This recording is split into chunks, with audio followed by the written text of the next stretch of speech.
Tänases Soraineni sageduse saates räägime 3 väga põnevast Euroopa Liidu maksualgatusest, milleks on Vida, Hot ja Faster.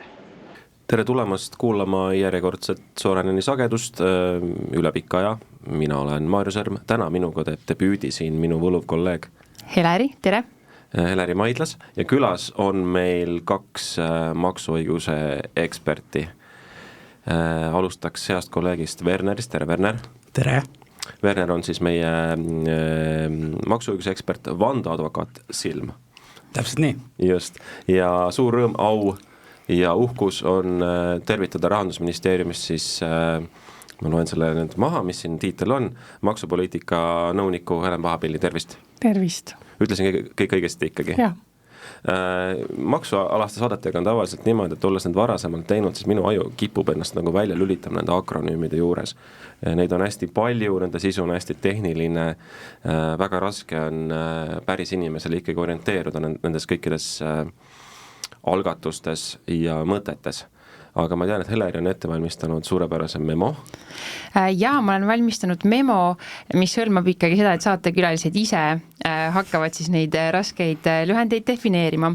Aga tänane saade on tõesti mõeldud siis sellistest olulistematest maksualgatustest Euroopa Liidu õiguses ja selline subjektiivne valik on tehtud need lühendite kohta nagu Vida, Hot ja Faster. Ja seda, mille need tähendavad, saame siis saate jooksul juba teada, aga võib-olla ma siis lubangi endale seda põrandat ja küsin sellise sissejuhatava ja võib-olla natuke ootamatu küsimuse, et hetkel võib-olla meedias on kõige rohkem hoopis domineerinud selline teema nagu platvormitöö direktiiv, mis seostub siis Bolti, Wolti ja kõigi sellistega, et mul on nagu küsimus, et kas see on ka kuidagi nagu maksuteema, Werner?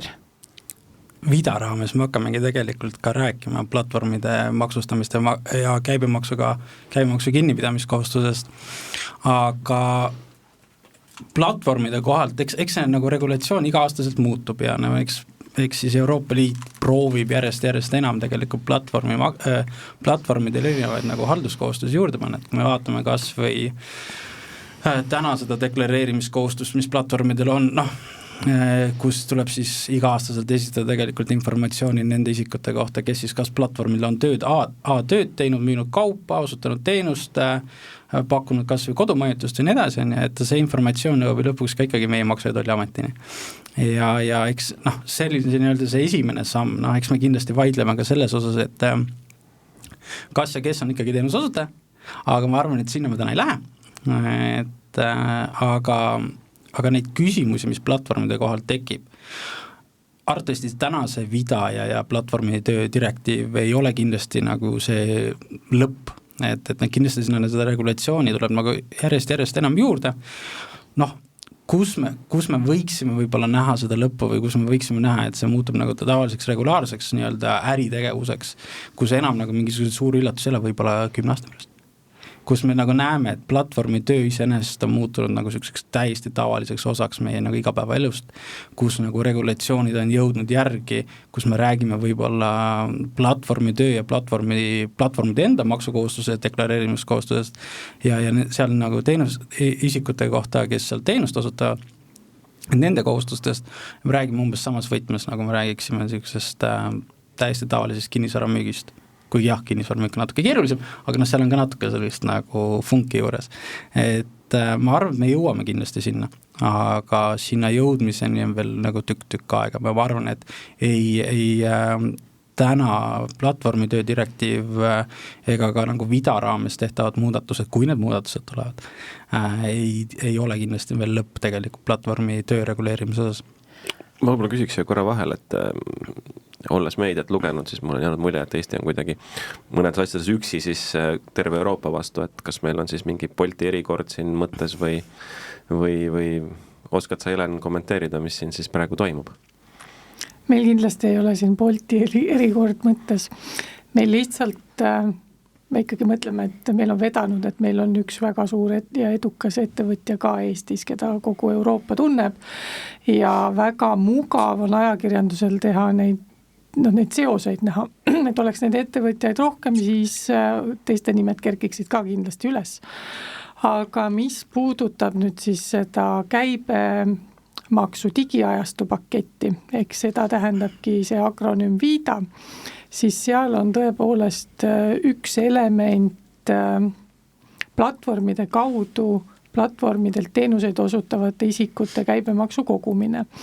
Ja just selliste isikute käibemaksu, kes Eestis käibemaksu kohustuslased muidu ei ole. Ja me täiesti teadlikult olemegi ju kehtestanud 40 000 aasta käibe piirmäära, et need isikud, kes sealt alla jäävad, et nemad ei maksa käibemaksu ega küsi ka sisend käibemaksu tagasi. Aga kui nüüd komisjon selle direktiivi muudatusega lagedale tuli, siis nende põhjus sellise erikorra kehtestamiseks, kus kõik hakkavad platvormi kaudu teenust osutades käibemaksu maksma, oli nimelt konkurentsimoonutus, mida siis väidetavalt mõned riigid väga kõvasti tajuvad.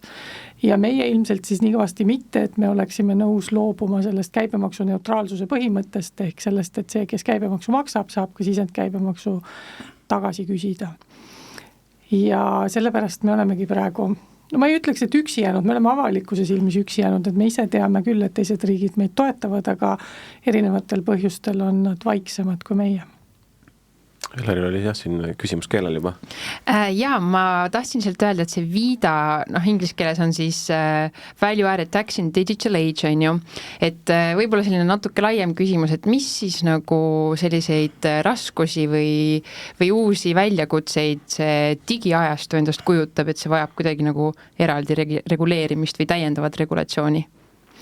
Üks element, mis selles VIDAs veel on e-arvete piiriülestes tehingutes kasutusele võtmine, mis võimaldab igal liikmesriigil ka riigisiseselt seda muidugi teha.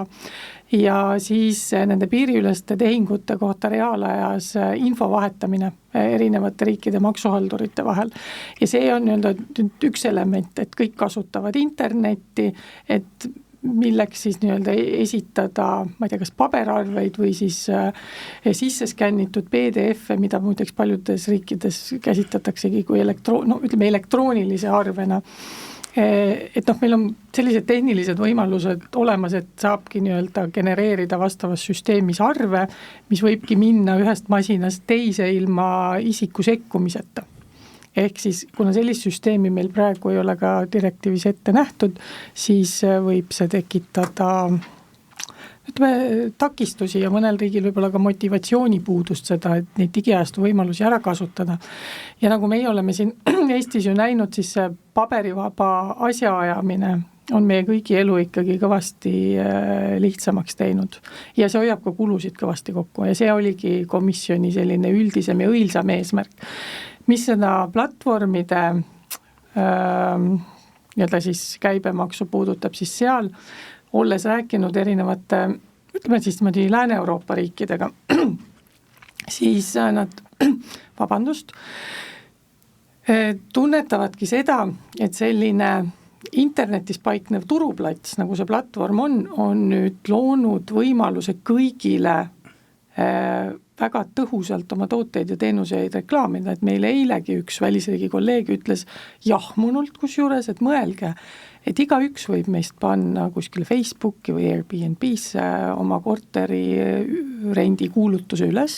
Kui just kohalik omavalitsus ütle, et kasutusotstarve ei ole õige ja siis jääb ära seda keelama. Vaat see ongi nüüd, et kui paljud ennast sellest häirida lasevad, aga selle jätame maksudest täiesti eraldi, sellepärast, et meil on ka väga suur tugev tunne tekkinud sellest, et on jäänud mulje just, kui maksud lahendaksid kõik maailma probleemid, et ei, päris nii ei ole. Aga nüüd edasi sinna või tagasi sinna õigele rajale.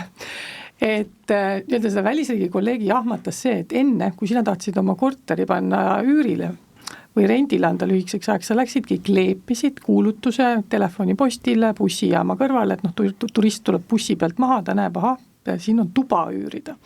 Aga nüüd ta saab juba kodust selle toa välja valida, ära broneerida, ära maksta, tal ei jäägi muud üle, kui kohale tulla ja tihtipeale ta üldse omanikku ja ei näegi. Aga miks ta nüüd 2024 selle peale jahmatas, et see oli 2004 ka enam-vähem niimoodi ju? Võt ei tea.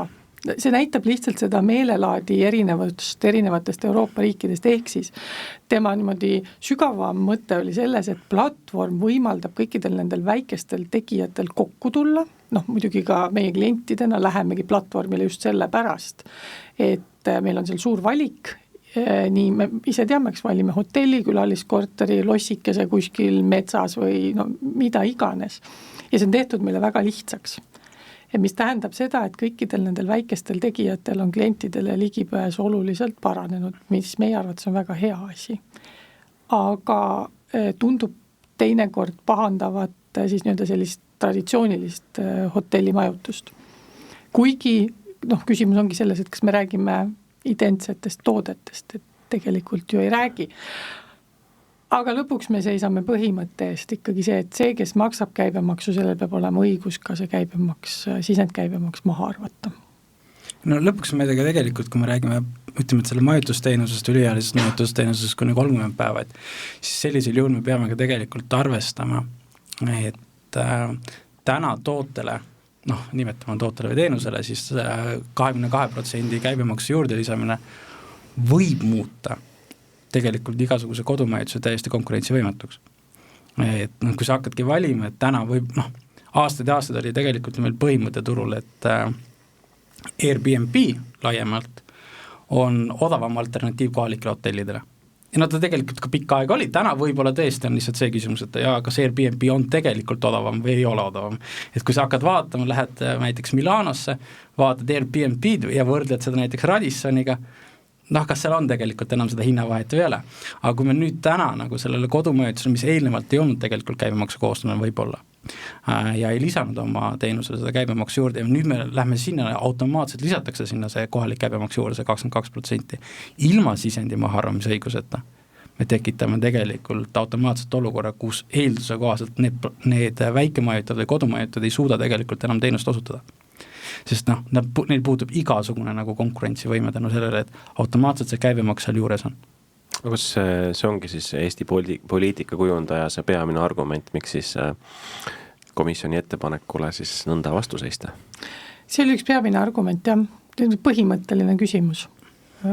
Ja seal on palju ka selliseid tehnilisi nüansse, et kui me nüüd läheme selle juurde, mis tekst meil lõpuks laua peal on, et isegi kui me saaksime niimoodi kompromissina seda aktsepteerida, jällegi nii-öelda siis seda põhimõtet, mis tekstis on, et kuidas see süsteem töötama hakkaks, et osad riigid, kes siis tunnevad, et neil on hirmsasti vaja sellist süsteemi kehtestada, et las temad teevad, aga et mis see omakorda meile kaasa toob, et me ei taha, et meie ettevõtjad peaksid hakkama mingeid toiminguid tegema sellepärast, et Hispaania tahab maksu koguda. Et hetkel lihtsalt selline olukord ei ole meile vastuvõetav, sest me ikkagi üritame igal pool, kus vähegi võimalik ettevõtjate ja riigi halduskoormust vähendada, et ei ole mõtet mingeid süsteeme luua, kuhu on igasuguseid andmeid sisestatakse, keegi peab neid kontrollima, sellel on tagajärjed ja kui selle tulemusele mitte mingit maksu ei laeku, et siis tõesti tekib küsimus, et milleks seda teha. Aga teine küsimus on loomulikult see, et miks Euroopa Liit peaks harmoneerima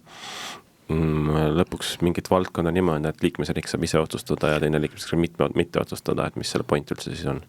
Selle point on tihtipeale sisepoliitiline, et suurematel liikmesriikidele, kellel on rohkem aega ja jõudu ka komisjonile survet avaldada nende algatuste kohta, mis peaks lauale tooma, et panevadki paar tükki, võtavad selle teekonna ette, käivad selle läbi ja niimoodi võibki tekkida meil siis see direktiivi eelnõu, mis tegelikult esindabki paari liikmesriiki huve, aga selle annabki esitada sellisel moel, et justkui see oleks meile kõigile hea. Ja kui see siis ettepanekuna välja tuleb, et eks me siis hakkame omavahel kõik vaidlema. Et praegu on puudulik ka see protsess, mis võimaldaks liikmesriikidel üldse enne eelnõu välja tulemist kaasa rääkida ja see on nüüd üks asi, millega me ka seal Euroopa Liidus tegeleme, et me üritame seda sõnumit kohale viia, et räägime enne mingid asjad läbi, et kui me näeme, et meil on üleliiduline probleem, mis vajab ühist lahendust, et teeme siis midagi. Vanasti oli natuke sedamoodi, et see eelnev problemaatika võib-olla lahendati mõnikord OECD-s näiteks ära, et kui OECD-s oli midagi kokku lepitud, oli seda lihtsam juba siis kokku leppida Euroopa Liidu tasandil, et kas see kanal enam ei tööta või maksud sinna alla ei lähe või? Lähevad küll ja see kanal on töötanud suurepäraselt, meil on siin viimastel aastatel mitmeid direktiive, mille algallikas on siis OECD töö, ehk siis, et me lepime OECD-s midagi kokku. OECD on majanduskoostöö ja arenguorganisatsioon. Pariisis, 38 liiget on vist praeguseks. Kuigi maksukoostöö on seal nüüd laienenud juba 145 riigi vahele, ja paljud lahendused ongi tegelikult üleilmsed või nii-öelda need väljakutsed, millele lahendusi leida. Me teeme seal midagi valmis ja siis Euroopa Komisjon kirjutab selle direktiiviks ja need menetlused on tavaliselt kiiremad ja pikemad. Vabandust, kiiremad ja lühemad. Aga see on väline surve? See on väga suur surve ja tihtipeale ausalt tunnistada seega me oleme olnud solidaarsusest nõus nende õigusaktidega. Et meil endal kahjuks on paljudest neist olnud vähe kasu. Aga kui võtta nüüd see konkreetne teemablokk kokku natukene või, no ei pea kokku võtma, aga minu küsimus ikkagi keele peal on see, et kui me oleme nüüd selles ühe akronüümi puhul, mitte päris üksi, aga nagu piltlikult üksi on, et mis me edasi teeme? Me räägime läbi praeguse Euroopa eesistujariigiga ja siis me näeme vaevaga sellega, et need riigid, kes on kas ükskõiksed või kes tegelikult meilt toetavad, aga ei ole mingil põhjusel pidanud vajalikuks seda avalikult öelda, et nad seda teeksid. Sest jällegi, et me päris üksi ei ole. Ma ühe asja tahaks ära klaarida. See Eesti ja Bolt, et kuidas see siin alguses oli? Bolti erikord. Bolti erikord. Et selle ma arvan ajakirjandust levima ka. Ja see Balti erikord, Bolti erikord, et tihtipeale ametnikke kritiseeritakse sellest, et nad ei tee ettevõtjatega koostööd ja ei kuula neid. Ja meil ei ole väga palju ettevõtjaid, kellel oleks nii palju endal seda võimekust, et mingeid ettepanekuid nii sisuliselt ja põhjalikult läbi töötada. Ja kui neid on, siis see on tänuväärne sisend, sest kust saab ametnik muidu teada, mis nagu päriselus toimub. Et see ei ole nii, et me võtame nende teksti ja läheme seda kuskil esitama, aga see praktilised rakenduslikud aspektid on ülimalt olulised ja meie peame nende peale mõtlema juba varakult.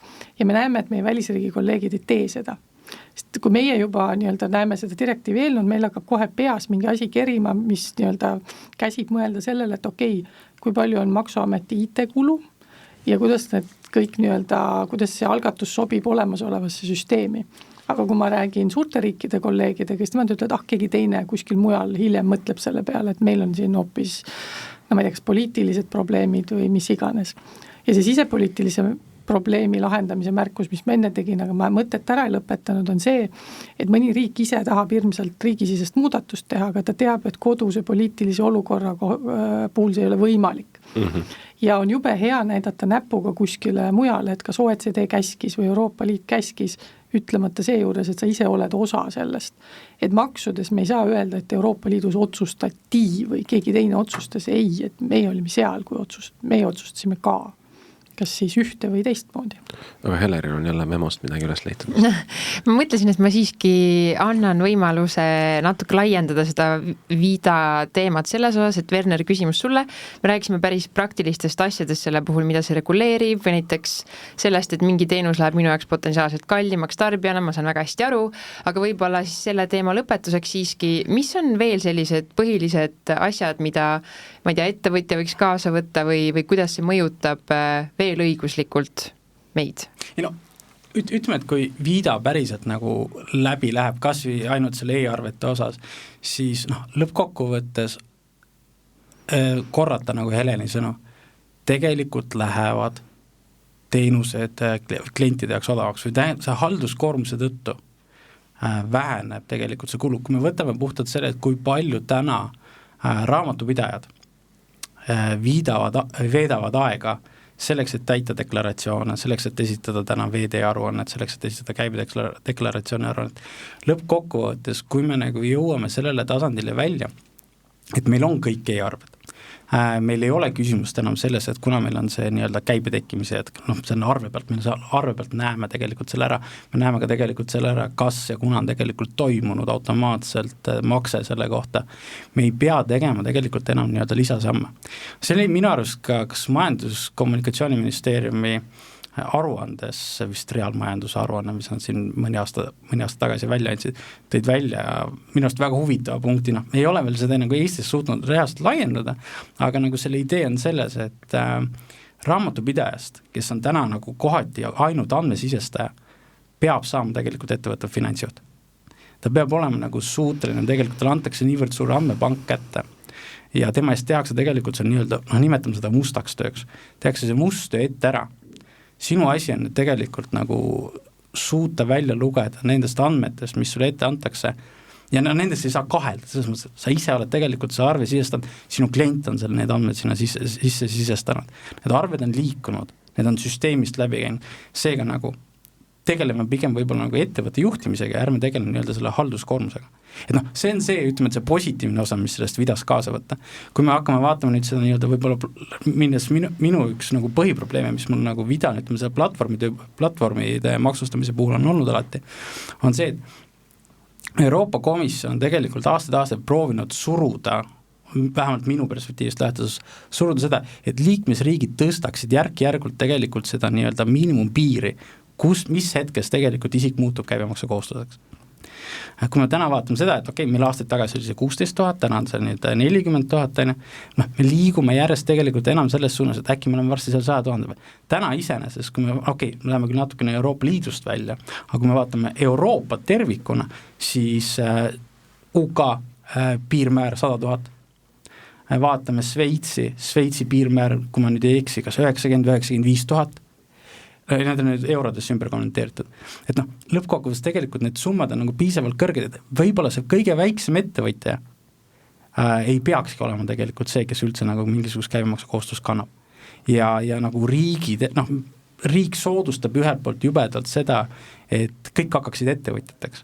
Ja samas, mis siis tekitame nagu olukorra, kus sa oled nagu käibemaksu kohustlane või sa oled nii-öelda piiratud käibemaksu kohustusega igalt poolt käibemaksu maksta, aga ilma igasuguse sisendi mahaarvamisõiguseta. Et see ei ole kindlasti õige ja siin on müts maa tegelikult täna Rahandusministeeriumis, et nad seisavad selle nagu põhimõtte eest, et meil jääks kehtima ikkagi see käibemaksu neutraalsuse põhimõte. Ainult need isikud lisavad käibemaksu oma teenustele juurde, kes ikkagi on käibemaksu kohustused, kes saavad teiselt poolt ka tegelikult selle sisend käibemaksu tagasi. Et kui seda sisend käibemaksu tagasi saamist õigust ei ole, siis mis mõttega me üldse tegelikult sellised teenused nagu osutaks. Nii, Werner, kas see 3 EAP loeng leidis nüüd lõpu?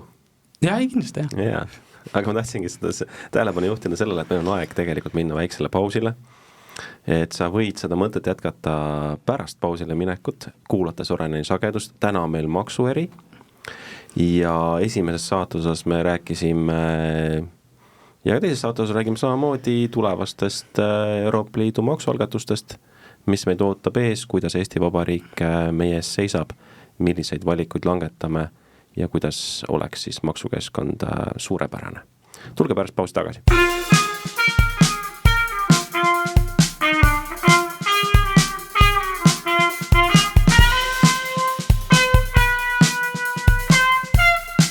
Soraineni sagedus. Mitu arvamust, üks eesmärk. Tere tulemast tagasi, kuulate Soraineni sagedust. Oleme siin täna kogunenud minu hea kolleegi Marjoga, mina olen Heleri, minuga on veel minu hea kolleeg Werner ja Helen Rahandusministeeriumist. Kui esimeses saatoses me rääkisime käibemaksust, siis nüüd jätkame tulumaksu teemadel ja mul on kirjas siin järgmine põnev lühend nimega HOT, mis kõlab kuumalt. Minu märkmete järgi on tegemist Head Office Tax System for Small and Medium-Sized Enterprises algatusega ja tegelikult ma arvan, on paljudel kuulajatel küsimus, mis see on, mida see reguleerib. Helen, äkki valgustad? Nagu nimi ütleb, siis see reguleerib väike ja keskmise suurusega ettevõtjate maksustamist juhul, kui nad on otsustanud laieneda teise Euroopa liikmesriiki. Nad on alles nii-öelda laienemisfaasis, nuusutavad seal turgu, nad ei ole asutanud sinna äriühingut, vaid tegutsevad püsiva tegevuskoha kaudu. Püsiv tegevuskoht on selline huvitav nähtus, mis põhimõtteliselt eksisteerib ainult maksunduses. Ehk siis, et ma ei teagi, kas ta võiks öelda, et ettevõtja jalajälg, majanduslik jalajälg teises riigis, ilma et sellel ettevõtjal oleks seal asutatud juriidilist keha. Ühesõnaga nagu ettevõtja oleks, ma ei tea, pooldunud, nagu hüdrat teevad. Tegelikult ei ole ainult maksunduses, et ka vist teenuste vaba liikumise raames räägitakse püsivast tegevuskohast samamoodi. Aga ma katkestan sind, et see on, ma tean, et see on erinevates õigusaktides ka väga erinevalt reguleeritud, on ju. Ja see on osa Euroopa Komisjoni väike ja keskmise suurusega ettevõtjate tegutsemise hõlbustamise pakikesest ja meie tahes-tahtmata teeme võrdluses eelmises saate osas käsitletud VIDA direktiiviga, mis meie jaoks on pigem nagu väike ja keskmise suurusega ettevõtjate ahistamise selline meede. Aga see selleks, me oleme aru saanud, et kõik ei mõtle alati väga horisontaalselt. Ja komisjon on siis oma mõjuanalüüsi käigus leidnud, et sellistel väiksematel ettevõtjatel on halduskoormus maksukohustuste täitmisel väga suur, kui nad teises riigis ka tegutsevad ja oluliselt suurem siis kui sellistel megakontsernidel või nagu päris suurtel kontsernidel. Ja selleks, et seda olukorda lahendada, on nad teinud ettepaneku, et kui nüüd Eesti ettevõtjal tekib näiteks Soomes püsiv tegevuskoht, siis ta oma maksukohustuse arvutab välja Eestis ja Eesti maksureeglite kohaselt nii siis enda, ehk see on nii-öelda seal selles žargoonis kutsutud peakontoriks, kui ka püsiva tegevuskoha oma. Siis ta esitab vastavad andmed, ehk siis maksudeklaratsiooni ainult ühele maksuametile, see on Eesti maksuamet. Eesti maksuamet siis võtab Soome tulumaksumäära, kohaldab seda sellele püsiva tegevuskoha tulule ja kannab Soomele selle maksu üle. Ahaa. Kõlab hästi, on. Nii ägedalt kõlab väga hästi. Werner, kas see tähendab, et juristidel jääb kuidagi tööd vähemaks? Kõlab nagu kõik läheb nii lihtsaks. Kas sa pead minema Räpinasse aednik kahte tegema? Ilma naljata. Mulle just kirjutati ühe Itaalia kliendi poolt, kellel on Eestis püsiv tegevuskoht, täpselt meie saate ajal ja väga õigel ajal ja kellel ei oleks tegelikult neid probleeme, mis tal täna nagu e-kirjas näitab, et kui meil oleks juba tegelikult hot kasutusel. Tegemist on täpselt sellise ettevõttega, kes läheb sinna alla, et kes on nii-öelda väike keskmise suurusega ettevõtte Euroopa Liidu perspektiivist lähtus või Euroopa Liidu mõttes, et igaks juhuks, et kui me peame nagu aru saama, et milliste ettevõtetega tegemist on, et siis me räägime tegelikult müügitulust kuni 40 miljonit eurot ja kuni 250 töötajat. Et meie mõistes kindlasti suur ettevõtted, aga nagu laiemalt Euroopa perspektiivist lähtudes, just Lääne-Euroopa perspektiivist lähtudes, pigem sellised väiksed ja keskmised. Et kui me vaatame puhtalt seda, et kui palju see suudaks abistada, jättes korraks välja jättes korras täiesti kõrvale, milline on Eesti tulumaksusüsteem ja võttes lihtsalt puhtalt, et meil oleme Euroopa Liidus liikmesriigis X, kus meil on täiesti tavaline konventsionaalne tulumaksusüsteem, siis jättes kõik igasugused mingid registreerimist aruandlusprobleemid välja ja see, et meil on see nii-öelda OSS või siis ühele maksuametile ainult deklaratsiooni esitamise kohustus, see võimaldab lihtsustada selle ettevõtja elu niivõrd palju. Et jättes kõrvale, ma arvan, täna näiteks püsitegevskoha loomine Eestisse, nõustajatega siin asjaajamine, kohaliku raamatupidamise kas või osaliselt siin kohaliku raamatupidamise pidamine, kümneid ja kümneid tuhandeid eurosid projekti jooksul. Ehitusprojekti puhul võib-olla natukene rohkem, võib-olla mingi väiksema projekti puhul vähem. Aga samas, mis on probleem, see teine, mida mina nagu ise näen ja mis on arvatavasti ka maksuameti nagu perspektiiv võib-olla, on see, et väga paljud ettevõtjad jätavad just nende nii-öelda selle hästi suure halduskoormuse tõttu, jätavadki tegelikult selle püsiva tegevuskoha registreerimata. Ja täna, kui me nagu lihtsustaksime seda protsessi nendele väikeste ja keskmise suurusega ettevõtjatele, et nad saaksid, tule registreeri ära, aga nagu arvesta, et reeglid on täpselt samad nagu sul kodus, deklaratsiooni esitad sa täpselt samamoodi nagu sa eelnevalt esitasid, ehk siis milles on see probleem. Et see kindlasti tegelikult tekitab sellist nii-öelda püsivate tegevuskohtade registreerimist oluliselt juurde. Sest ilmselge on see, et kui sa teed reegli lihtsaks ja sa ütled neile, et kuule, et teil on tegelikult ei ole vahet, kus te olete, kas te olete kodus või te olete välisriigis või ütleme siis naaberriigis ja no lõppkokkuvõttes maksureeglid on täpselt samasugused, noh, siis nad kindlasti on nagu nõus oluliselt rohkem nagu neid püsivaid tegevuse kohti registreerima, kui tänasel hetkel seda tehakse. Noh, täna ikkagi tegelikult nagu see, nagu mida me ise näeme, on see, et püsiva tegevuskoha registreerimine, kui me räägime püsiva tegevuskoha registreerimisest tulumaksu mõistes, siis me proovime alati ikkagi otsida tegelikult seda võimalust, et mitte registreerida. Et kas meil on nagu seaduslik alust, et kas see tegelikult üks või teine tegevus tegelikult tekitab püsiva tegevuskoha või mitte. Et noh, see on see nii-öelda põhitöö olemas, on ju. Aga nagu juhul, kui tegelikult väike ja keskmise suurusega ettevõtjatele antakse võimalus ilma riskita, teades oma kodusüsteemi, kuidas kodusüsteem täpselt töötab. Jah, okei, meil on erinev maksumäär võib olla, aga nagu reeglil on ikkagi sama nagu kodus, siis see tegelikult lihtsustab seda protsessi selle ettevõtja jaoks niivõrd palju, et ta on nõus tegelikult reisima sinna teise riiki ja osutama seal teenuseid, osalema seal igasugustes ehitushangetes, viima oma kliente sinna riiki, ka samamoodi võib-olla vaatame seda, et kas me ikkagi näiteks kui me võtame juhtkonna nii-öelda püsiva tegevuskoha registreerimiskohustus ja nii edasi, see ei ole enam niivõrd suur probleem, juhul kui me tegelikult selle nii-öelda ettepaneku läbi teeme. Aga Helen, eetriväriselt mainisid justkui Eesti kohal kõrguvat sellist ülatärni, et mida siis Eesti mõttes see väike ja keskmise suurusega ettevõtte nagu tähendab või kuidas see õigusraamistik siis meie tingimustes sobitub?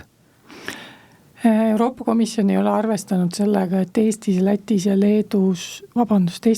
ja Poolas on mõnevõrra teistsugune äriühingu tulumaksusüsteem kui ülejäänud liikmesriikides.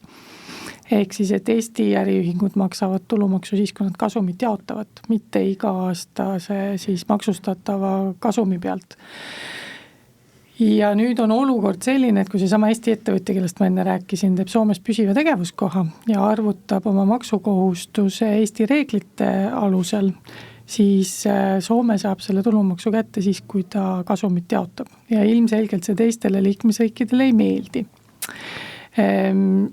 Samas, noh, nii ta on hetkel sinna ettepanekus kirja pandud ja me oleme sellest ka Euroopa Komisjoniga rääkinud, eks nad avastasid selle hiljem.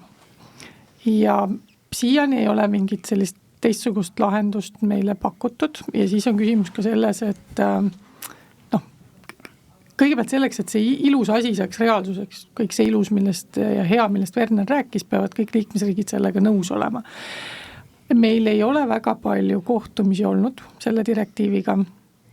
Ta on jäänud mõnevõrra tahaplaanile alates eelmise aasta septembrist, kui ta välja tuli, sest pakilisemad asjad vajavad lahendamist. Aga ega see liikmesriikide suhtumine väga soosiv ei ole. Ja põhjus on selles, et kui me vaatame, mis siis, kui suur on ettevõtja maksukohustus ühes või teises riigis, siis ta sõltub põhimõtteliselt kahest elemendist. Üks on maksubaas ja teine on maksumäär. Ühe korrutad teisega, saadki maksukohustuse. Ja see maksu konkurents, mis ikkagi riikide vahel eksisteerib, see toimibki kas siis nii-öelda määra langetamise või baasi kitsendamisega. Ehk siis, et kui me oleme nüüd olukorras, kus näiteks Itaalia maksubaas on oluliselt kitsam ja ta on, kui meie nii-öelda siis raamatupidamislikul kasumil põhinev potentsiaalne maksubaas, siis see, kui me paneme Itaalia maksubaasile see Eesti 20% juurde, võib lõpuks tähendada vähem maksutulu, kui oleks Eesti saanud siis, kui see itaallane oleks siin ära maksnud. No seal on palju neid tärnikesi, et kui oleks maksnud ja kuidas see kasumi omistamine toimub, sest see püsivale tegevuskohale kasumi omistamine on keeruline teema. Ja see lihtsustus, mida see direktiiv üritab saavutada, on natuke näiline, sest see käib ainult äriühingu tulumaksu kohta. Käibemaksukohustus, töötajad, makstavate maksude kohustus, see tuleb ikka ära täita seal riigis, kus siis see püsiv tegevuskoht tekib. Aga ühe maksu osas läheks tõesti kergemaks. Ideaalpakett oleks siis, et kõik oleks selle sama reegli kohaselt, kõik muud maksud ka. Mis on vähemalt need maksud, mida sa nimetasid või? See on nüüd mingi miljoni disclaimeriga, et jah, see ilmselt ettevõtja perspektiivist oleks tõesti ideaalne, aga selleks peaks harmoneerimise tase olema ikkagi nagu täielik. Nojah, see tegelikult ju see kõik tundub lahendatav, kui meil oleks kõik maksud ju harmoneeritud. Just. Aga ma tegelikult tahaks küsida seda mündi teist poolt, et me siin alustasime seda teemat sellega, et mulle jäi kõlama minu piiratud arusaama juures maksude juurest, et ühe riigi maksuamet kohaldab siis tegelikult mõnes mõttes teise riigi maksuõigust. Sain ma õigesti aru? Mingis osas? No mingis osas selle määra koha pealt ja muideks seda sama püsiva tegevuskoha nüüd siis maksuaruannet jääb auditeerima see riik, kus see püsiv tegevuskoht ikkagi tekib. Aha. Mis tähendab nüüd seda, et lähme sinna Eesti-Soome näite juurde tagasi, et see Eesti ettevõtja, tema nüüd kasutab Eesti reegleid, arvutab välja, milline peaks olema maksukohustus Soomes. Aga Soome maksuamet kontrollib seda, mis tähendab, et Soome maksuamet peab teadma, millised on Eesti maksureeglid väga nii-öelda ikkagi detailideni, sest muidu ei saa auditeerida. Ja põhimõtteliselt peab ühe riigi maksuamet tegema endale selgeks siis 27 ülejäänud Euroopa liikmesriigi maksubaasi arvutamise reeglid. Seda ma tahtsin küsida, et kas see, millises ajaperspektiivis see realistlik on, et või selle jaoks on mingisugune hea lahendus juba välja mõeldud, et kuidas see niimoodi... Selle jaoks ei ole hea lahendus, see on väga ressursiintensiivne ja meie maksuhaldur on ikkagi selle oma arvamuses välja toonud, no me tahtsime, et nemad seda ütleks, et mitte ainult meie, et see nõuab ikka, no see ongi, et mitme inimese pähe siis selline teadmine mahub. See inimene võib-olla ei pea siis töötama Maksu- ja Tolliametis, kui ta nii tark juba on. Seda ma ei kommenteeri. Ei, ma mõtlen selles võtmes, et saaks mujalt ka tööd, jah. Ütleme, ta oleks nii andekas, et tema peale jookstaks tormima, kui ta tunneb 27 liikmesriigi maksuõigust nii peensusteni. Nii, ja siis on need maksuamet, et äkki siis palkaks 27 inimest juurde. Ja. Aga arvestades seda, et sellel ei ole ilmselt, see maksutulu, mis sealt võiks tulla, ilmselt ei ole seda väärt. Et see on ikkagi selline nagu suurem probleem selle asja juures. Ja siis on võimalus teha ühisauditeid, et ikkagi kui, see, mis ma rääkisin sellest hotist, see oli väga üldistatud, seal on ikkagi omad reeglid, et kellel on üldse õigus seda süsteemi kasutada, kuidas sa sinna süsteemi sisse jääd, kaua sa seal oled, need nii-öelda detailid, need on kõik veel lisaks. Et Werner, kui sa vahepeal siin küsisid, kas sa nüüd töötuks või Helari vihjas sellele, et siis sul on võimalus minna Maksu- ja Tolliametisse nende 27 riigi õigusega tegelema. Ja ma arvan, et kui me võtame puhtalt Maksu- ja Tolliameti perspektiivi, siis sisuliselt neil on vaja 2 või 3 nii-öelda deski. Et kindlasti Soome, kindlasti Rootsi ja võib-olla siis mõni riik veel. Ja nende eksperte, ütleme, et kui selle direktiiviga nagu edasi liigutakse, et nende eksperte meil kindlasti vaja. Mis on Soome juba teinud, mida Eesti vastupidiselt ei ole teinud, et kes on vaadanud, et Soome maksuameti koduleht on vähemalt poolenisti, on ka eesti keeles kätte saadav. Wow. Et meil vastupidist varianti kahjuks ei ole, küll elab meil ka väga 10 000 või näiteks 1000 soomlasi, ma ütlesin, et 10 000 soomlasi, et 1000 soomlasi ja Soome nii-öelda residente tegelikult elab Eestis. Et Soomega kindlasti meil on see ja ma arvan, et ka üks riik võib-olla, kes kõige rohkem selle vastu nagu ongi Soome ja puhtalt sellepärast, et me näeme enda töös, näeme nagu tegelikult neid auditi variante, mis soomlased alustavad Eesti ettevõtete suhtes just püsivad tegevuskohtade mõttes, neid on nagu väga palju. Need on nagu tõesti palju ja kui Soome riigile täna nagu tõesti nagu öelda, et okei, te võite püsiva tegevuskoha registreerida, aga teate, hakkame rääkima nagu püsiva tegevuskoha nii-öelda kasumi maksustamisest alles siis, kui Eesti seadus seda käseb teha. Ehk siis sisuliselt ma võin seda lõpmatuseni nagu edasi lükata, et nii kaua, kui mul on püsiv tegevuskoht selles liikmesriigis olemas, nii kaua ma tegelikult mingisugust maksu maksma ei peaks. Et kas me hakkame siis võib-olla ka kunstlikult hoidma neid püsivaid tegevuskohti kusagil üleval ja nii edasi, et neid probleeme kindlasti tekib. Aga lihtsalt meil ongi täpselt need 3 riiki, mille Helen nagu ära nimetas, et Poola nagu poolenisti on ja Poolas on nii-öelda topeltsüsteem, aga Läti ja Eesti, kelle puhul siis tegelikult see süsteem on täiesti nagu ta ei lähe kokku sellega, mis on nii-öelda konventsionaalne tulumaksusüsteem. Kas see on järjekordne nagu tegelikult suund võib-olla vaadata suurema pilti, et kas me hakkame liikuma võib-olla nagu selles suunas, et meil täna me võime nagu suhteliselt kindlalt öelda, et meile edu toonud nii-öelda tulumaksusüsteem, et kas erinevate muudatustega, mis me tegelikult siin Euroopa Liidu tasandil teeme, et kas me liigume nagu samm haaval selles suunas, et ka tegelikult Eestis üks päev koidab jälle konventsionaalne tulumaksusüsteem. No nii, aga enne Eleri, kui sa sõna saad, siis ma igaks juks ütlen, et meil on üks akronüüm käsitlemata. Väga hea, et sa selle välja tõid, see oligi mul hingel, sest tulumaksuga seonduvalt me rääkisime enne veel ühest lühendist nimega FASTER, et äkki Helen avad selle tausta ka natuke, et mida see tähendab, mis valdkondi see reguleerib. Minu kiire guugeldus ütles, et midagi seoses investeeringutega, nii et tutvusta seda kuulajatele. Siin ei pea isegi akronüümi nii väga lahti seletama, sest need, kes inglise keelt oskavad, see FASTER tähendabki seda, et siis kõik Euroopa isikud, olgu nad juriidilised või füüsilised isikud, peaksid edaspidi hakkama kiiremini tagasi saama üleliigselt kinnipeetud tulumaksu dividendidelt ja intressidelt, mida nad on saanud siis teisest liikmesriigist. Seal on see tingimus, et dividend peab olema makstud avalikult kaubeldavalt aktsialt ja intressis avalikult kaubeldavalt võlakirjalt. Seal on veel tingimusi, aga las need praegu olla. Direktiivi Euroopa rahandusministrid kiitsid eelmisel teisipäeval ehk siis 14. mail heaks. Seal on natukene veel sellist tehnilist pusimist sellega ja ta peab uuesti Euroopa Parlamendist läbi minema. Aga põhimõtteliselt on meil nüüd selline üle-euroopaline süsteem olemas. Ja ta peaks siis töötama niimoodi, et jällegi võtame kohe Eesti inimese näite, kes on ostnud näiteks Saksamaa ettevõtja börsil kaubeldava aktsia ja saab sealt dividendi, et siis tema volitusel ja tema eest teeks selle tulumaksu, üleliigselt kinnipeetud tulumaksu tagasiküsimise töö ära finantsvahendaja, siis sertifitseeritud finantsvahendaja, kelleks võib olla krediidiasutus, ka nii-öelda väärtpaberite keskdepositoorium ja seal oli veel hulk finantsasutusi, kes kõik on kuskil Euroopa regulatsioonides defineeritud ja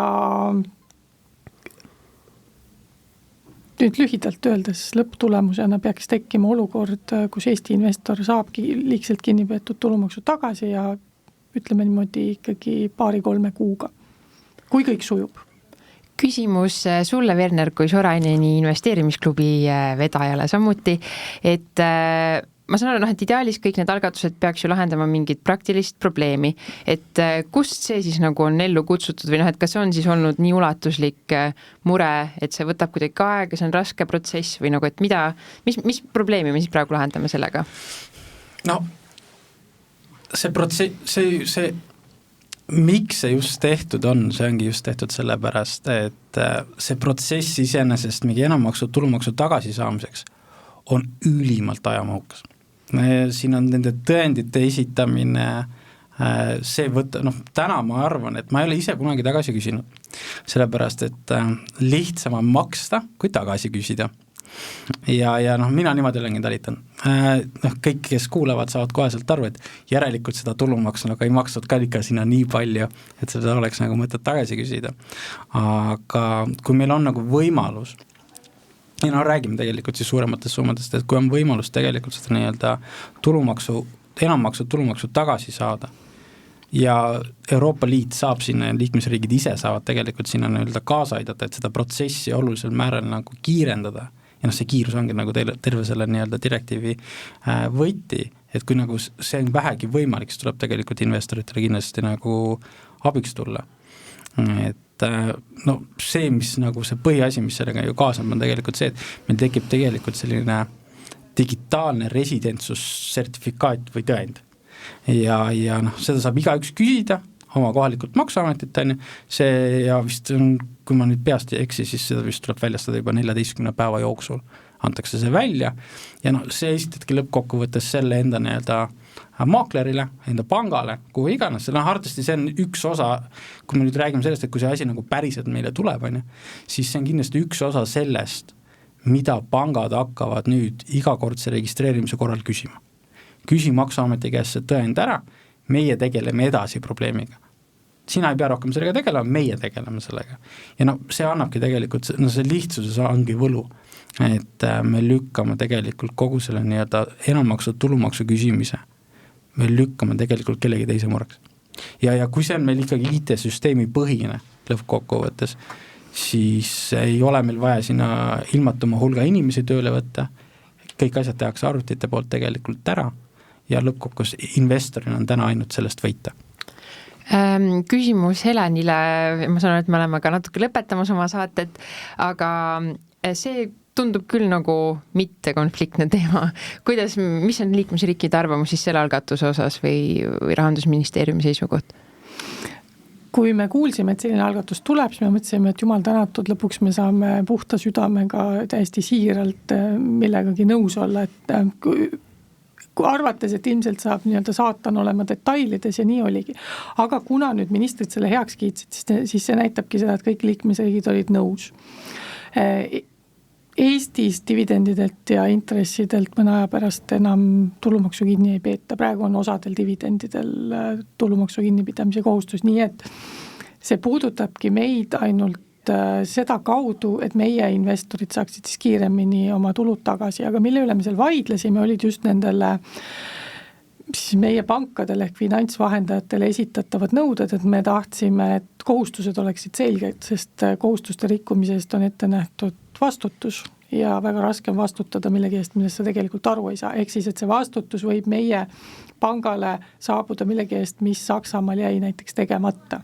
Ja eriti, kui me räägime veel sellisest, et pank Eestis menetlus Saksamaal, siis on jällegi väga selline ebamugav olukord. Et läbirääkimiste käigus tegime väga head koostööd Pangaliiduga, mainin jälle ära, et ettevõtjad olid suuresti abiks, sest nemad selgitasid meile, kuidas need asjad päriselt käivad, palju mingid asjad aega võtavad ja sest oli väga palju abi ja üllatasime jälle oma Euroopa kolleegi, et kust te seda teate. Kuigi ka on ka nii-öelda Euroopa pankade ühendus, kõik ju saadavad kirju ja kirjeldavad, aga see natuke annab aimu sellest, et kuhu need kirjad siis lähevad.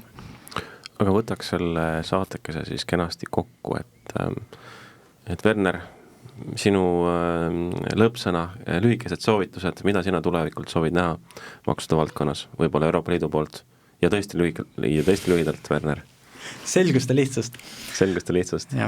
Et nagu kuule peab ka nagu, või peaks mõistma seda, et täna nendest 3 algatusest, millest me rääkisime, see on nii-öelda jäämäe kõige nagu kõrgem tipp, et tegelikult neid algatusi, mis võivad lähiajal muuta meie elu, kaudselt meie elu, vähemalt äritegevuse mõttes, neid algatusi on tegelikult oluliselt rohkem.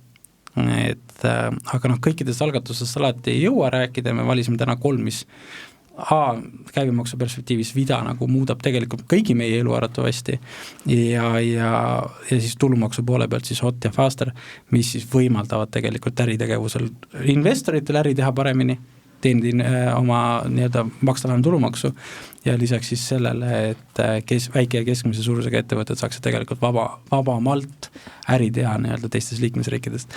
Aga neid algatusi tuleb ainult järjest juurde. Ja Helen? Vähem algatusi ja selliseid, kus me oleks enne ikkagi liikmesriigid koos tuvastanud ära, et meil tõesti on probleem, mis vajab Euroopa ülest lahendust. Helleri, kas sa tahad meid välja ka juhatada? Ma tahan tänada oma saatekülalisi ja kalleid kolleege. Te tegite minu saatejuhi debüüdi väga meeldivaks ja ausalt öeldes ma tunnen, et ka maksuteemad lihtsamaks. Vähemalt minu jaoks kindlasti. Pane aina punktid kirja. Kindlasti. Aga kuulaste Soraineni sagedust. Järgmist saate teemat veel ei tea, aga küll see siis ilmneb meile varsti erinevates allikates. Kuulmiseni!